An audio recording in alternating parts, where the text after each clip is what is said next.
There is no such thing as house money. And I know that some of you, I've heard it. Some of you guys are walking. Some of you guys calling the station. Some of you are tweeting, hey, this sets up a competitive series. No. Everything changed last night for a couple of reasons. Number one, the Celtics are banged up. Jaylen Brown's hobbled. Hauser's hobbled. I don't know what's going on with Kristaps Porzingis. And the thing that is very apparent to me, and this is the one thing that I was hopeful about, even though I did not think the Knicks would win the series, I said that. But the one thing that gave me just a speck of optimism was, well, they're coming in battle-tested. Like, as much as it was frustrating going through this, watching the Detroit Pistons, push the Knicks around and force a couple extra games that probably none of us wanted to really sit through, what it really did was sharpen iron and callous the Knicks for this series. Hey, you tell me who looked tougher last night. And the other great thing about this, seriously, if the Knicks would have shot, I don't know, let's say 53% overall instead of 42%. Let's say the Knicks were plus 10 on the backboard instead of minus 10. Let's say instead of being 17 of 31 from the free throw line, which they were, the Knicks were 29 of 32 or 33. I feel better about this because the Knicks didn't even play well. They didn't even play well. Yeah, they played tough. Yeah, they played clutch. But the Knicks did not play a complete game. The Knicks probably played about a 7 on a scale of 1 to 10. So I think so much obviously changes. And now you take away home court advantage. You plant the seed that you mean business. And when I say I don't want to hear about house money, there are no guarantees. I know it's easy, and we do this a lot, and I've done it. What's the Knicks window? 2 years. That's part of the conversation. But it's not part of the conversation today. You know why? Because nothing's guaranteed tomorrow, and certainly nothing is guaranteed next year. I know the Brunson ankle injury this year was a bit of an issue, but the Knicks largely dodged any sort of injury issues this year. They were graced by the injury gods of the NBA. They were pretty much whole and pretty much healthy in terms of their main players almost all season. There's no guarantee that happens next year. So when you get into round 2, whether you're minus or plus 900, to win the whole series, which, by the way, that dropped big time. But coming in, nobody gave this team a shot. I didn't think they'd have a shot. I thought they'd get mopped. I mean, where was the evidence that the Knicks had a chance to win? There was none. The last time they played, right, the Knicks played their hearts out and played great. The Celtics, during the regular season, the Celtics were completely disinterested, and the Celtics still won. So, anything that was about the Knicks advancing was not really rooted in reality. It was rooted in hope, and that's okay. I got news for you. The reality's changed a bit. The Knicks could win this series. They could win this series, man. 888-808-1019. BT and Sound on the Fan inside of our Town Fair Tire studio. Our friends at Town Fair remind you that you always get the guaranteed lowest price on name brand tires from Connecticut to Maine. Nobody beats Town Fair Tire. Nobody. Now, not perfect, but we'll get to that stuff later. Let's hand out some props. Bridges growing tougher by the moment. Now, I know that Jalen Brunson missed that layup, and that was a great play. Listen, I've been on Tom Thibodeau a lot. You guys listen to this, you know that, all right? That was an incredibly well-designed play. Matter of fact, the previous time that they tried to inbound the ball, Jalen Brunson was not the inbounder, okay? They mixed that up. He inbounded the Cat. Beautiful pass. And the crazy thing about that is that Jalen Brunson, a lefty, got the ball on the left side. I think he just rushed it. Because I think he released it with 2.8 or so and just kind of short-armed it a bit. Hey, Jalen, we'll give you a pass. We will give you a pass for that one. And then you can't tell me that you weren't thinking this going to overtime, because I know that I was. Not that I thought that they would lose. My confidence grew, obviously, as the game deepened, even when Brunson missed that shot. But somewhere in the deepest recesses, or maybe for some of you, centrally or on the front of your brain, you were saying, wow, did we just flush this down the chute? Are we going to lose in overtime? Is, Tatum or Brown or whomever going to go bonkers, and the Knicks are going to lose by 9, and they're going to just come into game 2 and get hammered and lose in 5 games? That very easily could have happened. But the reason it didn't is because the Knicks played tough. The Knicks played hard. The Knicks played with fortitude. The Knicks played with purpose. Yeah, the Knicks missed a lot of shots. And the Knicks did a lot of things wrong. And they did just enough right. Wow. Just awesome. All right, 888-808-1019. BT and Sal here on The Fan. So this does change so much. It changes so much. Like, they didn't shoot free throws well. They didn't rebound well. They had a couple of quarters where they were just completely out of whack. And well, they weren't getting blown out. They were down by 20. You know, Karl-Anthony Towns, the early foul. I'm not going to start railing on him, but you know, or he better, but I'm going to say you know he's going to have a game or two where he goes for 29, hits 2 or 3 threes. Like, he didn't have it last night. And I do think the Knicks are going to have to really revisit how they deploy him defensively. I'm sorry, but having him chase around wings, 25, 30 feet away from the rim is not a recipe to keep him on the court for a long time. But those are little things. The big thing is, doesn't matter what I thought. Doesn't matter what you thought, even though some of you thought that they can compete and maybe win the series. The prevailing thought by pretty much everybody in the business, Knicks are about to get mopped. And then you walk to half court, you dap it up, the ball goes in the air, and athletes and humans, not robots and machines, have to play. Knicks won, Celtics zip. All right, let's get to you. Ari first up, Manhattan, BT and Sound on The Fan. Ari, what's going on, buddy? What's on, BT? How you doing? Good. What's happening? Oh, what a game last night. Wedding bullets the whole night. Yeah. Just the whole night. But I wanted to give a little creative take on matchups. You were just talking about, Towns guarding the wing. I was thinking last night, I was talking with a few buddies of mine, what about bringing Cat off the bench? This way, for 2 reasons, hear me out. He doesn't have to guard the wings. He comes in later in the quarter, maybe Tatum, Brown are out of the game already. And you get around the hack-a-mix situation because early in the quarter, Celtics aren't in foul trouble. Gives you a defensive push early in the quarter. And you bring Cat with maybe more favorable matchups offensively as well.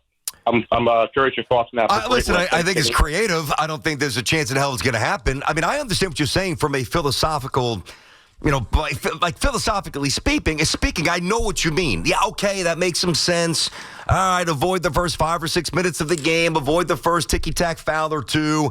And because the game just started, takes a bunch of fouls to get over the limit. They could try to foul Mitch as much as they want, but that would minimize the hack. I can't watch that anymore, by the way. That is just. And the crazy thing is I know that Mitch's plus-minus was, I think it was plus 13, but it just stagnates everything. It really does. They're going to have to work around that. But if you were to start him, as the caller just brought up, you can't do that because by the time they actually get to the requisite amount of fouls where the Knicks are in the bonus, shooting, well, now you put in Karl-Anthony Towns. And now you would think it's, Knicks' big lead in the first quarter and a lot of foul issues. So, but the reason it's not going to happen, all right, is because he's making $50 million. And he's going to be probably third-team All-NBA, and he was the starting center in the All-Star game. That's why. Even if it makes a little bit of sense, a little. Ray's in Babylon. Ray, BT and Sal, what's going on, buddy? BT, who had the mop last night? Yes. And when I say mop, I'm talking about in the second half, momentum, opportunity, and being physical. That game was legend. It was a classic. Anybody who watched that game, soak it in, dude, because that was legend, okay? And the Knicks really showed that they stepped up because they played the underdog. They exceeded expectations against the Celtics. I love the fact that the Knicks came back as the underdog and all that momentum, opportunity, and physicality that they had in the second half. Darn it, you tell me if they're not going to, if they have better than a puncher's chance. Well, no, now they do. No, now they do, Ray. Absolutely. Now they absolutely do. Come on. No way. There's no way I'm going to say. And by the way, if I believed it, I would say it. Because I've said a lot of things that you don't like that I've said, many of you, about the Knicks. Even if deep down you've kind of agreed. You're like, come on, man, you're a Knicks fan. Yeah, but I got to tell you what I see. There's not a bigger Knicks fan than me. I love them. But I have not liked what I've not loved what I've seen this year because my expectations changed. When you make the move, that's why I said yesterday, That's why I've said for a while now, when you make the moves that you make and you give up all the picks for Bridges, you get Towns, you get rid of guys that we liked, Randall and DiVincenzo, the Hartenstein stuff, they couldn't control that. I've said that a million times. But all these things that have transpired where I'm like, all right, they won a lot of games. All right, back-to-back 50-win seasons plus. Okay, good. Here we go, another in the third straight year, second round of the Eastern Conference semis. Yes, I'm very appreciative. But and this is where you and I, many of us differ. I don't compare like where the Knicks are now to where they've been. That doesn't interest me. I want a championship. Funny, Sal was saying this is interesting. Now, Sal's back tomorrow. I'm looking forward to having him back. But Sal was saying for a while, going back to when we first started, about the Mets, it didn't excite him about being a playoff team. He wants a World Series. And I get it. And it's even more, I think, not to speak for him, but it's even more amplified for me now compared to his Mets situation because the Knicks have been really good for a couple of years. So each year you put a few more chips in the middle of the table. So that's why I have been maybe a little bit of a Debbie Downer. All right, I'll wear it. I'll own it. It doesn't mean I can't change my mind. Now, this isn't like, Knicks in 6. There's nuance here, and I'll get into some of that as the show goes on. But this is about waking up pumped. They didn't respect us at all up there. I told you this, and I got to find a way to tweet this out. I'll get you the actual video. So last week, they called our boss, Ryan Hurley, hey, Can we get Tierney on to do a hit with our local NBC affiliate? Sure. Again, they're still playing the Pistons. I'm like, all right, I'll jump in. I'll have a little fun. And they're like, I walk now. I don't know what they're doing in real time because they were just interviewing me. And then the way these 6 p.m. news clips go, they are, maybe a minute. And I spoke to them for maybe a minute and a half, but I spoke to them for a good 15 minutes, and they take a couple of sound bites, right? Then they're talking to people outside of Fenway Park and outside of TD Garden and outside of bars and, just getting the Boston vibe. Not one of them respected us. They had already mentally, I'm not saying the Celtic players, had already mentally punched their ticket to the conference finals. And you know what? On some level in my own mind, even though, of course, I had to put the good fight up because I'm not going to let them know up there that, that we're worried about them, But I just didn't feel this team this year. But things change. And a change in the Pistons series, even though there were some very confounding moments. You've got to start winning at MSG. Hey, this I will say. If Madison Square Garden turns back into, and I saw the video last night for the Watts party, so that was awesome. If the Garden turns back into what it usually has been during, mid-May and possibly June runs, going back to the day, well, then the Knicks could get to the championship. Because there are a lot of things that have happened here. Think about this, guys. They are gelling. The chemistry's becoming more apparent. You've got the best closer in the game. They won on the road by playing. The effort was an A, but a B minus, maybe a C plus. They were 17 for 31 from the stripe, and they got out rebounded by double figures. They didn't play great. They played tough. Right? So now you send the message to the Celtics, who are suddenly backpedaling, and they are wounded.